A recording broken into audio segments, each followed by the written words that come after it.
ദൈവത്തിൻ്റെ അതിപരിശുദ്ധ നാമം വാഴ്ത്തപ്പെടുമാറാകട്ടെ. വീണ്ടും ഒരു നല്ല പ്രഭാതം കൂടെ കാണുവാനും ദൈവത്തെ മഹത്വപ്പെടുത്തുവാനും സ്തുതിക്കുവാനുള്ള മഹാഭാഗ്യം ദൈവം നമുക്ക് ഓരോരുത്തർക്കും നൽകി തന്ന ഓർത്ത് ഞാൻ ദൈവത്തെ സ്തുതിക്കുന്നു, സ്തോത്രം ചെയ്യുകയാണ്. ഇന്നത്തെ മോർണിംഗ് മനയുമായി ദൈവത്തിൻ്റെ സന്നിധി നിൽപ്പാൻ കർത്താവ് ഒരുക്കിയ നല്ല അവസരത്തിനായി ഞാൻ ദൈവത്തെ സ്തുതിക്കുന്നു, സ്തോത്രം ചെയ്യുകയാണ്. ഇന്നത്തെ ചിന്തയ്ക്ക് ദൈവം തെറ്റിനെ വെറുക്കുന്നു എന്നുള്ളതാണ് നമുക്ക് ചിന്തിക്കുവാനുള്ളത്. വെളിപ്പാട് പുസ്തകം 2-ാം അധ്യായം അതിൻ്റെ 15-16 വാക്യം.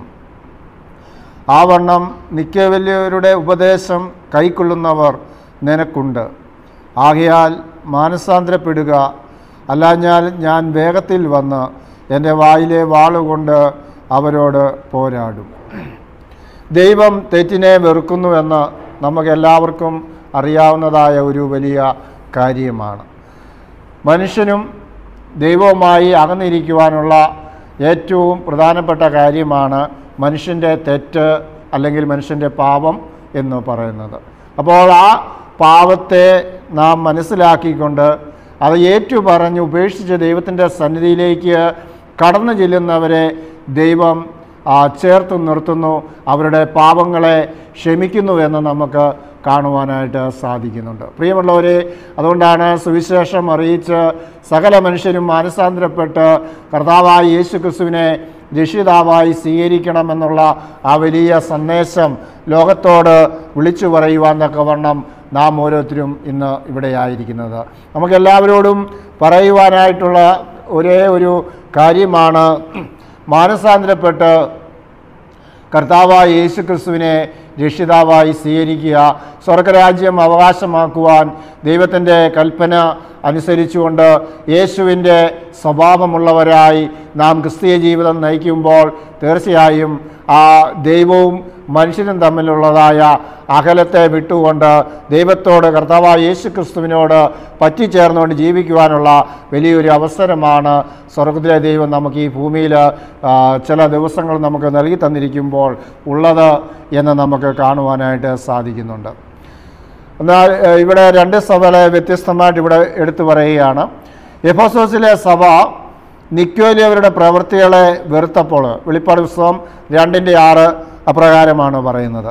അപ്പോൾ എഫെസോസിലെ സഭ നിക്കോലിയവരുടെ പ്രവൃത്തികളെ വെറുത്തപ്പോൾ പെർഗമസ് സഭയിലെ അംഗങ്ങൾ ആ വെറുത്ത നിക്കോലിയരുടെ സിദ്ധാന്തത്തെ മുറുകെ പിടിച്ചതായിട്ട് നമുക്ക് കാണുവാനായിട്ട് സാധിക്കുന്നുണ്ട്. അതെന്തൊക്കെയാണ്? ഒന്ന്, വിഗ്രഹാരാധനയിലും ലൈംഗികമായ അധാർമികതയിലും മോവാബ്യരുമായിട്ടുള്ള വിട്ടുവീഴ്ചയിലും ബിലിയാമിനെ വിഴുങ്ങുന്നതിനർത്ഥമുള്ളതായ ആ ഇസ്രായേലിനെ അല്ലെ മോവാബ്യ സ്ത്രീകളെ സ്വീകരിക്കുന്നതായ അനുഭവം, അവരുമൊത്തുള്ള ആ ജീവിത രീതികൾ, ഇതൊക്കെയുമാണ് ദൈവം പെർഗമസ് സഭയിലെ ചില ആൾക്കാരെ കണ്ടെത്തുവാനായിട്ട് ഇടയായിത്തീരുന്നു. അപ്പോൾ അവരുടെ ആ ദുരുപദേശത്തെ പെർഗമസ് സഭയിലേക്ക് കൊണ്ടുവന്നുകൊണ്ട് അവർ ആ നിക്കോലിയവരുടേതായ ഉപദേശത്തെ, അതായത് നിക്കോലിയരുടെ ഉപദേശം എന്ന് പറയുന്നത് നമ്മുടെ ശരീരം കൊണ്ട് ചെയ്യുന്നതായ പ്രവൃത്തി വലിയ കാര്യമാക്കേണ്ട ആവശ്യമില്ല എന്ന് പറഞ്ഞാൽ നമ്മുടെ ഇഷ്ടത്തിനൊത്തവണ്ണം എത്ര ഭാര്യമാരെ സ്വീകരിക്കാം, ഇഷ്ടമുള്ളവരുടെ കൂടെ പോകാം എന്നുള്ളതായ ഒരു ഉപദേശമാണ് അവരവിടെ കൊണ്ടുവന്നിരിക്കുന്നത് എന്ന് നമുക്ക് കാണുവാനായിട്ട് സാധിക്കുന്നുണ്ട്. അപ്പോൾ നാം ഓരോരുത്തരും ദൈവത്തിൻ്റെ കൃപയിലാണ് നാം ഓരോരുത്തരും ആയിരിക്കുന്നത്. അപ്പോൾ തീർച്ചയായും നാം ഓരോരുത്തരും ദൈവത്തിലേക്ക് അടുക്കുവാൻ തക്കവണ്ണം നാം ഓരോരുത്തരും വിഗ്രഹാരാധന വിട്ട് യഥാർത്ഥമായ ദൈവത്തിലേക്ക് നാം അടുത്തിരിക്കുന്ന നാം ഓരോരുത്തരും വിഗ്രഹാരാധനയിലേക്ക് മടങ്ങിച്ചെല്ലണമെന്ന്, അല്ലെങ്കിൽ വിഗ്രഹത്തെ ആരാധിക്കുന്നതിൽ തെറ്റില്ല എന്ന ഒരു ഉപദേശവുമായി നമ്മുടെ ഇടയിലേക്ക് ഒരു വ്യക്തി കടന്നു വന്നാൽ ആ എഫെസോസ് സഭയിലുണ്ടായിരുന്ന വിശുദ്ധന്മാർ അപ്പസ്തലന്മാരായിരിക്കെ അപ്പസ്തലന്മാരെന്ന് പറഞ്ഞ് അനേകരെ ദൈവ സഭയിലേക്ക്, എഫെസോസ് സഭയിലേക്ക് കടന്നു വന്നപ്പോൾ അവരെ പരീക്ഷിച്ച് കള്ളന്മാരെന്ന് കണ്ടെത്തി അവരെ പുറത്താക്കുവാൻ ആ വിശുദ്ധന്മാർക്ക് കഴിഞ്ഞിരുന്നുവെന്ന് നമുക്ക് കാണുവാനായിട്ട് സാധിക്കുന്നുണ്ട്. അപ്പോൾ എഫെസോസിലെ എന്ന വാക്കിൻ്റെ അർത്ഥം തന്നെ ആഗ്രഹിക്കത്തക്കത് എന്നുള്ളതാണ്. അപ്പോൾ അനേക എഫെസോസ് സഭയുടെ അംഗങ്ങളായി തീരുവാൻ, അവിടുത്തെ ഉപദേശങ്ങളെ സ്വീകരിക്കുവാൻ, അവിടുത്തെ വിശുദ്ധന്മാരോടൊത്ത് കൂട്ടായ്മ ആചരിക്കുവാൻ, അവരോടൊപ്പം സമയം ചെലവഴിക്കുവാൻ ആഗ്രഹിക്കത്തക്കതായ നിലയിലേക്ക് അനേകർ ദൈവസഭയിലേക്ക് കടന്നു വന്നപ്പോൾ അവിടെയും ഇപ്രകാരമുള്ള ഉപദേശങ്ങൾ കൊണ്ടുവരുവാൻ തക്കവണ്ണം അപ്പസ്തലന്മാർ അല്ലാതെ ഇരിക്കെ അപ്പസ്തലന്മാരാണെന്നും പറഞ്ഞ് അനേക കള്ളപ്രവാചകന്മാർ ഇന്നും നാം സമൂഹത്തിലേക്ക് നോക്കുമ്പോൾ ഇപ്രകാരമുള്ള സ്വന്തം ഉപദേശങ്ങളെ കയ്യിൽ പറഞ്ഞുകൊണ്ട് മറ്റുള്ളവരെ അവർക്ക് സന്തോഷം വരുന്നതായ അല്ലെങ്കിൽ അവരെ സുഖിപ്പിച്ച് പറഞ്ഞുകൊണ്ട് സുവിശേഷം പറയുന്നതായിട്ട് നമുക്ക് കാണുവാനായിട്ട് സാധിക്കുന്നു. എന്നാൽ എഫെസോസിലെ സഭ അപ്രകാരമല്ലായിരുന്നു.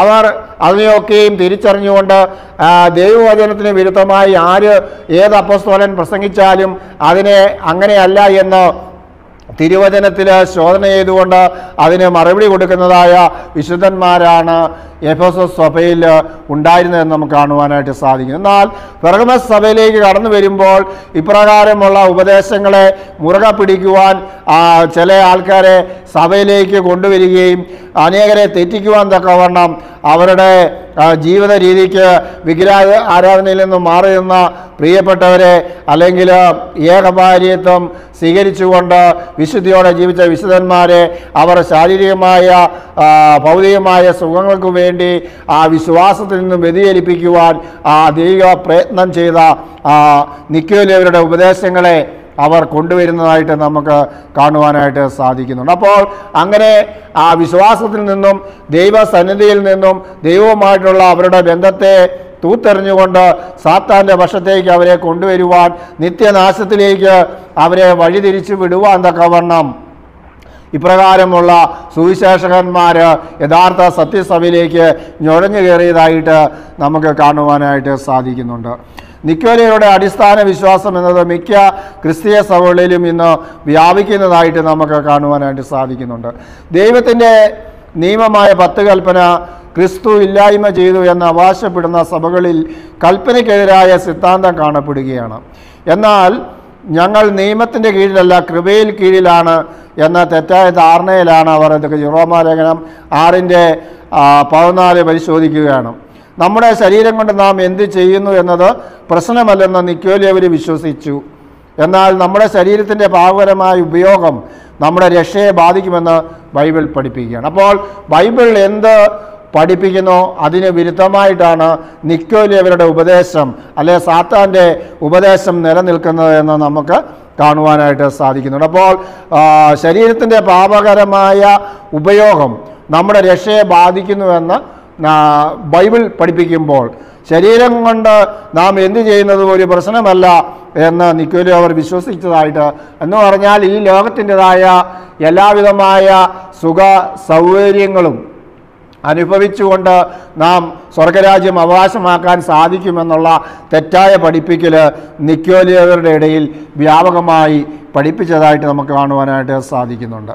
അപ്പോൾ ക്രിസ്ത്യാനികൾ ഈ പ്രവചനം കേൾക്കുന്നവർ മാത്രമായിരിക്കാതെ വചനം ചെയ്യുന്നവരായിരിക്കണമെന്ന തിരുവെഴുത്ത് നമ്മെ ഓർമ്മപ്പെടുത്തുകയാണ്. യാക്കോബ് 1:22.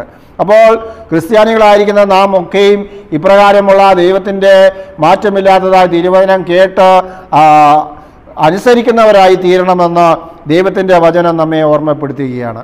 വിശ്വാസത്താൽ ജീവിക്കുക എന്നാൽ ന്യായപ്രമാണത്തെ വലിച്ചെറിയുക എന്നല്ലത് അപ്പോസ്തലനായ പൗലോസ് വ്യക്തമാക്കുന്നു. ആകയാൽ നാം വിശ്വാസത്താൽ ന്യായപ്രമാണത്തെ ഉറപ്പിക്കുക അത്രേ ചെയ്യുന്നത്. റോമർ 3:31 വായിക്കുമ്പോൾ നമുക്ക് കാണുവാനായിട്ട് സാധിക്കുന്നുണ്ട്.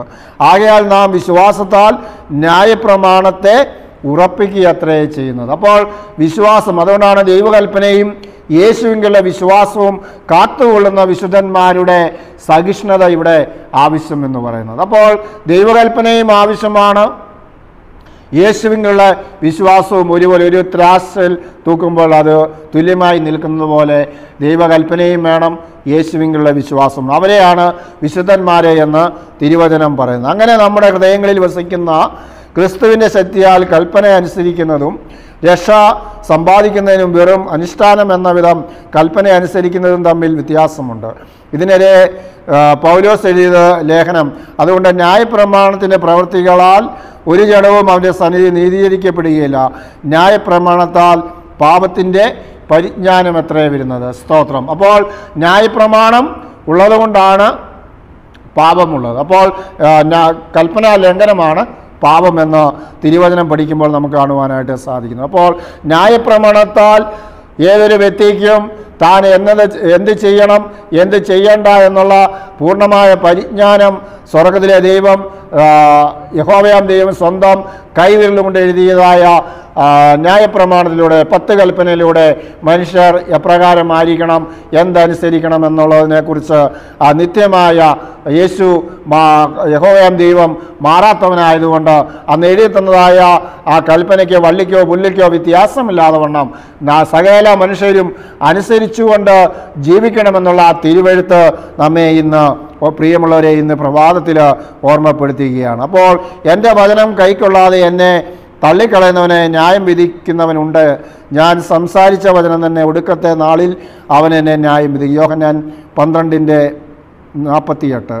തെറ്റ് മരണത്തിലേക്ക് നയിക്കുന്നത് കൊണ്ട് ദൈവം അതിനെ വെറുക്കുന്നു. ജീവൻ കൊണ്ടുവരുന്ന പ്രവചനമായ ബൈബിൾ സത്യങ്ങൾ പഠിപ്പിക്കുന്നതിനേക്കാളും നിത്യനാശത്തിൽ നിന്ന് മനുഷ്യരെ രക്ഷിക്കുവാൻ കൂടുതൽ സഹായമാകുന്നത് മറ്റൊന്നുമില്ല. അപ്പോൾ സകല മനുഷ്യരെയും പാപത്തിൽ നിന്നും വിടുവിച്ച്, നിക്യോലയുടെ ഉപദേശത്തിൽ നിന്ന് വിടുവിച്ച്, വിഗ്രഹാരാധനയിൽ നിന്ന് വിടുവിച്ച്, ശാരീരികമായ സുഖം ലഭിക്കുന്ന ലോകത്തിൻ്റെ ഇമ്പങ്ങളിൽ നിന്ന് വിടുവിച്ചുകൊണ്ട് ആ സ്വർഗരാജ്യം അവകാശമാക്കുവാൻ അനേകരെ സുവിശേഷം പറഞ്ഞു കൊണ്ടുവരിക എന്നുള്ള ആ വലിയ ദൗത്യമാണ് പ്രിയമുള്ളവരെ നമ്മുടെ ഓരോരുത്തരെയും ജീവിതത്തിൽ ഉള്ളത് എന്ന് നമുക്ക് കാണുവാനായിട്ട് സാധിക്കുന്നുണ്ട്. ഇന്ന് ഈ പ്രഭാതത്തിൽ നാം ഓരോരുത്തരും എപ്രകാരമായിരിക്കുന്നു എന്ന് നാം സ്വയം പരിശോധിച്ചുകൊണ്ട് കർത്താവായ യേശു ക്രിസ്തുവിനോട് പറ്റിച്ചേർന്ന് നിന്നുകൊണ്ട്, പാപത്തിൽ നിന്നും മാറി നിന്നുകൊണ്ട് യേശുവിനോട് പറ്റിച്ചേർന്ന് നിൽക്കുവാൻ ദൈവം ഇന്ന് നമ്മെ ഓർമ്മപ്പെടുത്തുകയാണ്. അതുകൊണ്ടാണ് യേശുവിൻ്റെ തിരുവാതിൽ ഇരുന്ന് നാം കേൾക്കുകയും അവൻ്റെ വിശുദ്ധ തിരുവചനം നമ്മുടെ ജീവനായിട്ട് നമ്മൾ പഠിക്കുകയും ചെയ്യുമ്പോൾ നിശ്ചയമായും സ്വർഗത്തിലെ ദൈവം ഇന്ന് ഈ പ്രഭാതത്തിൽ നമ്മെ ഓരോരുത്തരെയും അങ്ങ് അനുഗ്രഹിക്കുമാറാകട്ടെ. ആമേൻ. നമുക്ക് പ്രാർത്ഥിക്കാം. കാരുണ്യവാനായ ഞങ്ങളുടെ സ്വർഗീയ നല്ല പിതാവേ, ഈ നല്ല പ്രഭാത സമയത്തിനായി ഞങ്ങൾ സ്തുതിക്കുന്നു, സ്തോത്രം ചെയ്യുകയാണ്. ഇന്ന് വചനം കേട്ട എല്ലാ പ്രിയപ്പെട്ടവർക്കായി സ്തോത്രം ചെയ്യുന്നു. ആരെങ്കിലും രോഗത്താലോ ക്ഷീണത്താലോ പ്രയാസത്താലോ ആയിരിക്കുന്നെങ്കിൽ കർത്താവേ, ഇന്ന് വചനം അയച്ച് അവർക്ക് സൗഖ്യം കൊടുത്ത് ആ രക്ഷയുടെ അനുഭവത്തിലേക്ക് അനേകർ കടന്നു വരുവാൻ എൻ്റെ സ്വർഗത്തിലെ ദൈവം കൃപ ചെയ്ത് അനുഗ്രഹിക്കുമാറാകണം. അടിയങ്ങൾക്ക് വേണ്ടി ജീവൻ വെച്ച പൊൻ യേശു ക്രിസ്തുവിൻ്റെ നാമത്തിൽ തന്നെ. ആമേൻ. ഇന്ന് തിരുവചനം കേട്ട എല്ലാ പ്രിയപ്പെട്ടവരെയും സ്വർഗത്തിലെ ദൈവം ധാരാളമായിട്ട് അനുഗ്രഹിക്കുമാറാകട്ടെ. ആമേൻ.